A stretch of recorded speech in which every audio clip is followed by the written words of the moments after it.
Olá, seja muito bem-vindo ao canal Português Digital e à primeira aula da nossa série Bases do Português. Eu sou a professora Tereza Cristina e hoje vamos mergulhar em um dos pilares mais importantes da nossa língua, a concordância verbal. Você sabia que 90% dos erros em provas de concursos e vestibulares estão concentrados em apenas 3 áreas? Pois é, e a concordância verbal é a primeira delas. É aquela regra básica que parece simples, mas que pega muita gente desprevenida. Quantas vezes você já ouviu frases como haviam muitas pessoas na festa ou fazem 2 anos que não nos vemos? Pois é, esses erros são super comuns na fala, mas hoje você vai aprender a identificá-los e a nunca mais cometê-los. Neste vídeo, eu vou lhe ensinar o que é concordância verbal e como identificar o sujeito da oração. Esse é o segredo número 1. Você vai aprender também as regras de ouro que resolvem a maioria dos casos, os grandes desafios que mais confundem os alunos, que são os verbos impessoais, as expressões partitivas e o sujeito oracional. E, claro, vamos praticar com um exercício comentado para você fixar tudinho. Se você quer acertar todas as questões de concordância da sua prova e ainda escrever com mais confiança, fique comigo até o final. Eu vou lhe mostrar um método simples, direto e que já ajudou milhares de alunos a transformarem seu português. Então, está preparado ou preparada? Respire fundo, pegue um caderno para anotar as dicas e vamos nessa. O que você vai aprender hoje? Concordância verbal, como eu já falei, um dos pilares da língua portuguesa. O que é e por que é importante aprender? Regras gerais e dicas e um exercício prático para você fixar esta matéria. Bem, a concordância verbal é o alicerce de toda a construção textual. Então, se você quer falar e escrever bem, não pode deixar de lado as regras de concordância. Bom, a definição fundamental. O que é concordar? O que é a concordância verbal? É a arte de fazer o verbo, por isso o nome é concordância verbal, e esse verbo ele tem que concordar com o sujeito, em pessoa, primeira, segunda e terceira pessoas, e em número, singular e plural. Então, você tem que fazer essa concordância. Bom, uma fórmula simples é sempre saber qual é o sujeito, é a primeira regra de ouro, né? Então, quem é que está praticando a ação ou sofrendo a ação ou praticando a ação e sofrendo ao mesmo tempo? Este é o sujeito. E o verbo é a ação que é feita pelo sujeito. Então, ambos, sujeito e verbo, devem combinar, devem se conectar. Então, um exemplo errado que a gente ouve muito por aí, as pessoas falando assim, as meninas chegou atrasado. O certo é falar o quê?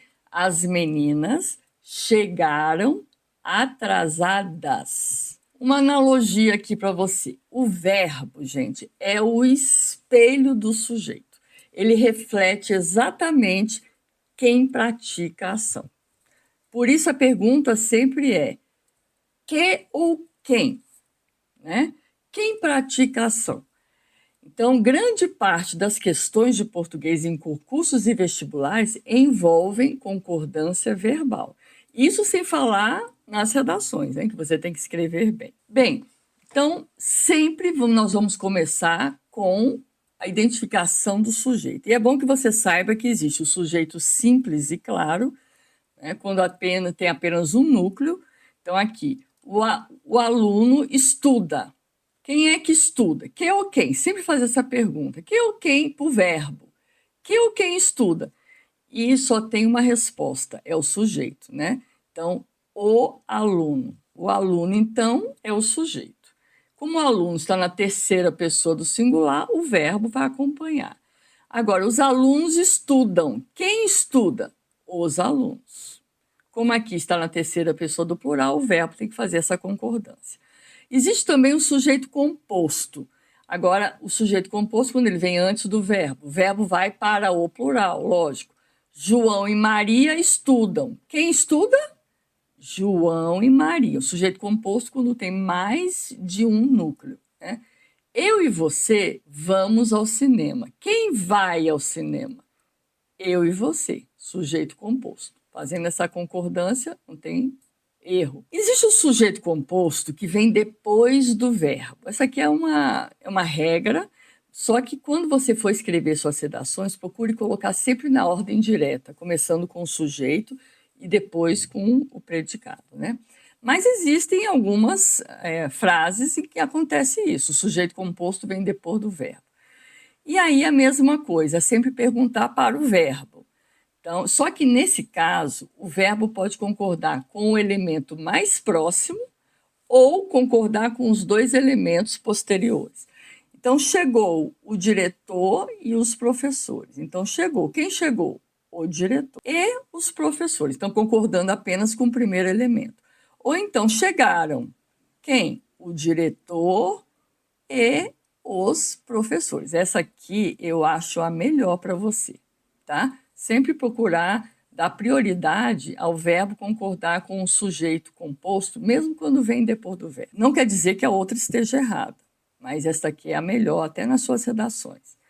O sujeito coletivo ou com ou sem especificativo. O verbo geralmente fica no singular, concordando com o nome, com o substantivo coletivo.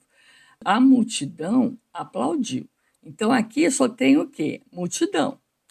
E multidão é um substantivo coletivo. O verbo, como é singular, o verbo fica no singular. Mas aí, há algumas construções em que há um especificativo. O grupo de alunos chegou ou chegaram.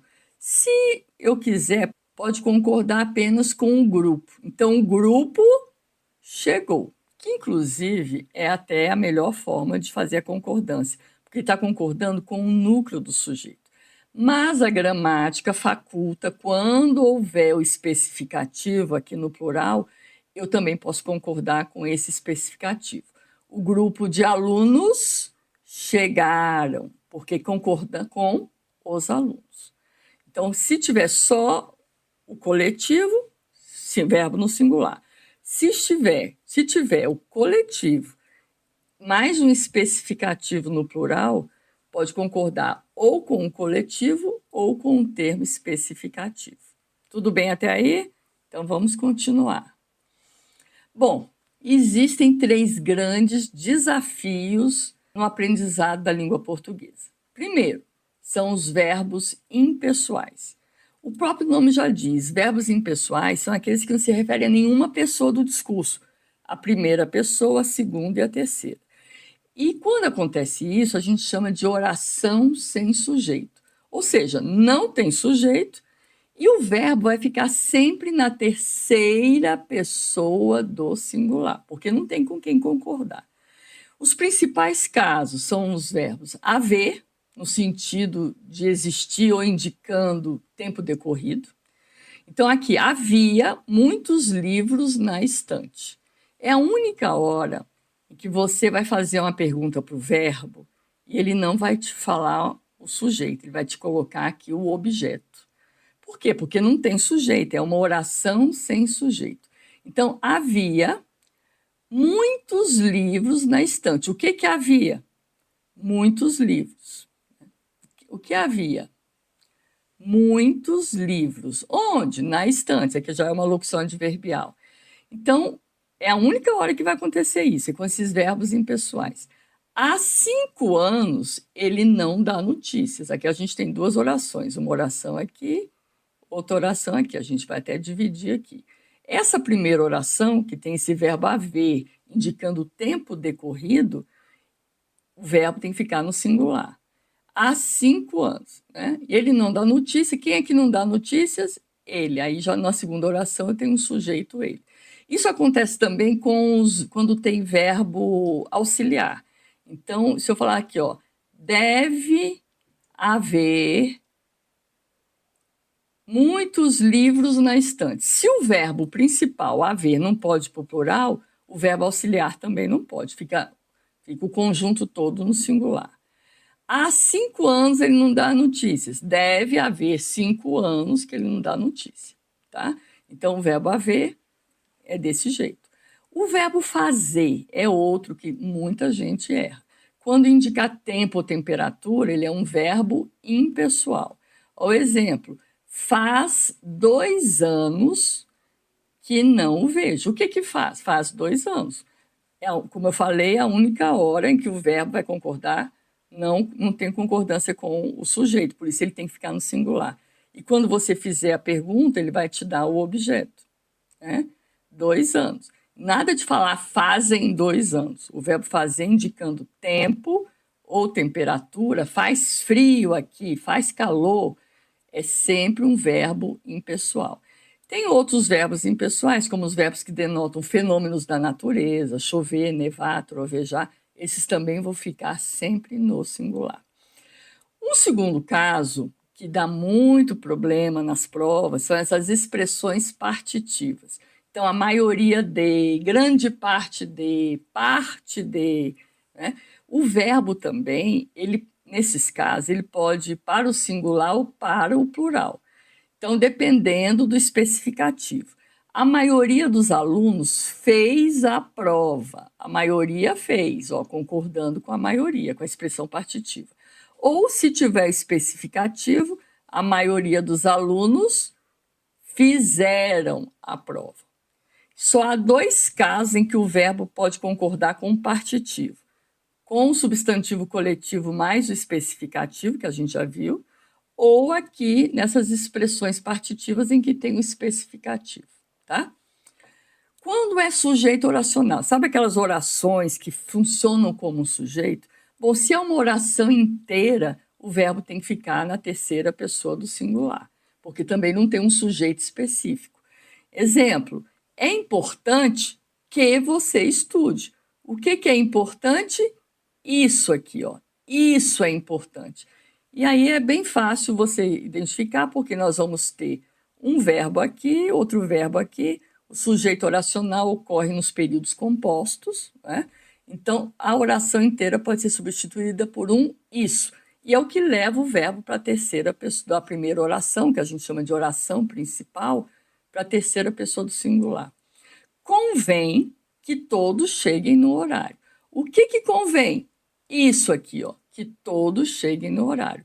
A oração inteira funciona como sujeito e o verbo da oração principal fica na terceira pessoa do singular. Bom, existem alguns casos que você tem de ter uma atenção redobrada, principalmente porque causam também muito problema. Que e quem, como sujeito.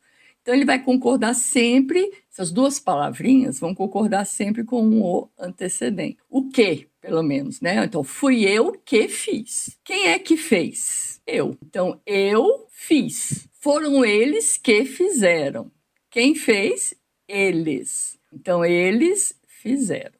Tá? Então, faz essas concordâncias. Agora, quando tiver a palavra quem, ela exige sempre a terceira pessoa do singular. Fui eu quem fez o bolo. E pode até começar uma frase.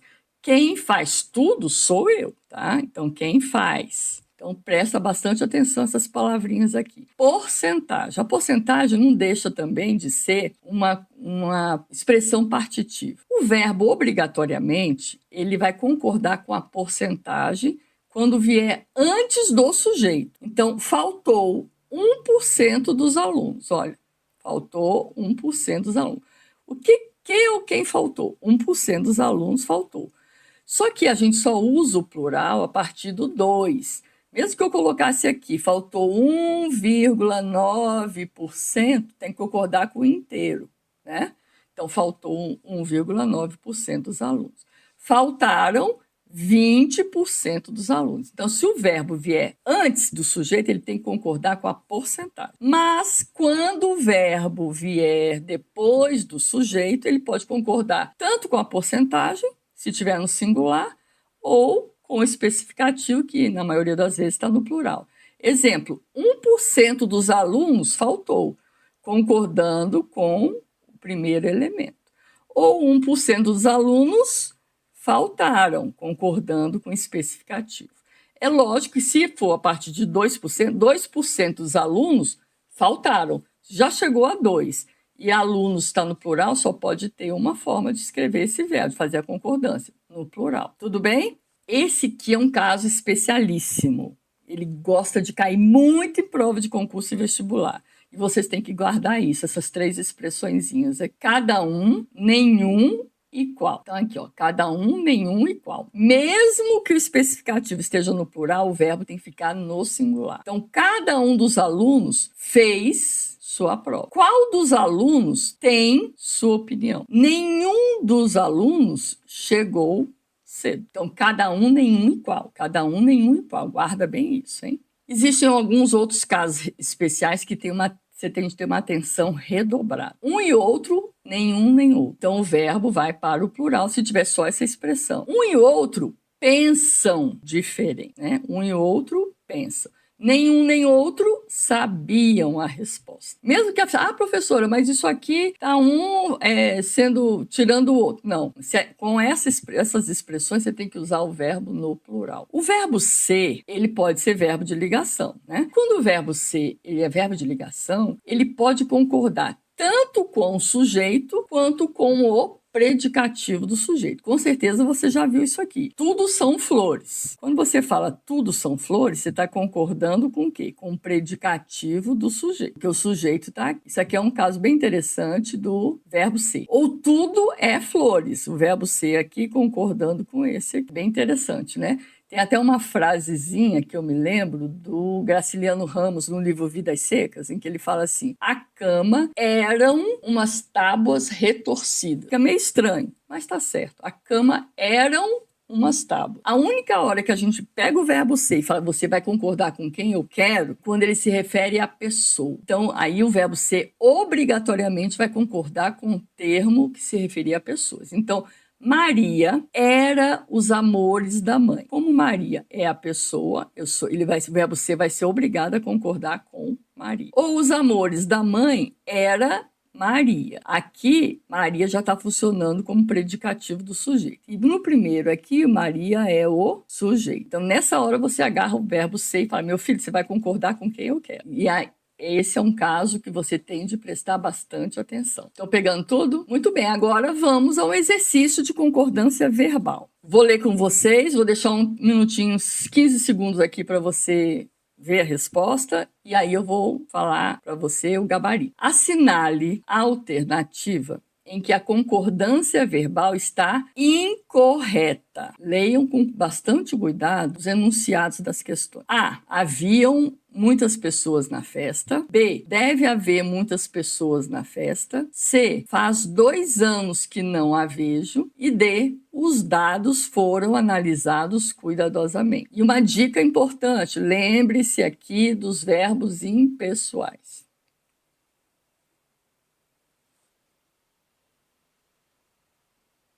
Acharam a resposta? Bom, a alternativa incorreta é essa aqui, ó. Haviam muitas pessoas na festa. O verbo haver, no sentido de existir, ele é impessoal. E aí é o que a gente chama de oração sem sujeito. Por isso ele tem que ficar sempre na terceira pessoa do singular, com exceção do verbo ser. Mesmo quando ele é impessoal, a gente pode colocar no plural. São 2 horas da tarde, por exemplo. Portanto, o correto é havia muitas pessoas na festa. E se eu fosse usar o auxiliar, deve haver muitas pessoas na festa, porque não pode o verbo haver, mesmo quando ele é auxiliar, ele não pode ir para o plural, tá bom? No sentido de existir.